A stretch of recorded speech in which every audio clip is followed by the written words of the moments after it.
বাগেরহাট জেলার কচুয়া উপজেলার ঘোগিয়া ইউনিয়নের ৫০০ বছরের পুরনো সনাতন ধর্মাবলম্বীদের ঐতিহ্যবাহী শ্রী শ্রী কালীবাড়ি ও শিববাড়িতে ২ দিনব্যাপী কালীমাতা ও শীতলা মাতার পূজা উপলক্ষে মাঙ্গলিক অনুষ্ঠান ছাড়াও ২ দিনব্যাপী বিভিন্ন অনুষ্ঠান মালার আয়োজন করা হয়। শনিবার শ্রী শ্রী মাতা শীতলা দেবীর পূজার মধ্য দিয়ে অনুষ্ঠানের শুভ সূচনা হয়। পরে সন্ধ্যায় জাঁকজমকপূর্ণ সাংস্কৃতিক অনুষ্ঠান ও মতোয়ার সম্মেলন অনুষ্ঠিত হয়।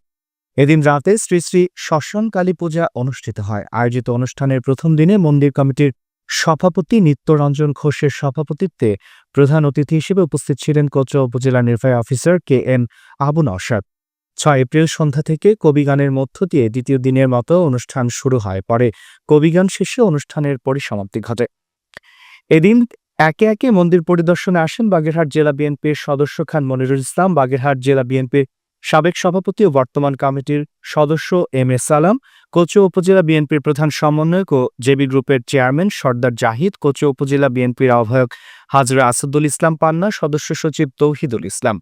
এছাড়াও বাংলাদেশ জামায়াত ইসলামের বাগেরহাট কচুয়া ২ আসনের জামায়াত ইসলামী মনোনীত প্রার্থী জামায়াত নেতা শেখ মঞ্জুরুল হক রাহাত, কচুয়া উপজেলা জামায়াতের আমির মাওলানা রফিকুল ইসলাম সহ বিএনপি ও জামায়াতের বিভিন্ন পর্যায়ের নেতৃবৃন্দ এ সময়ে উপস্থিত ছিলেন।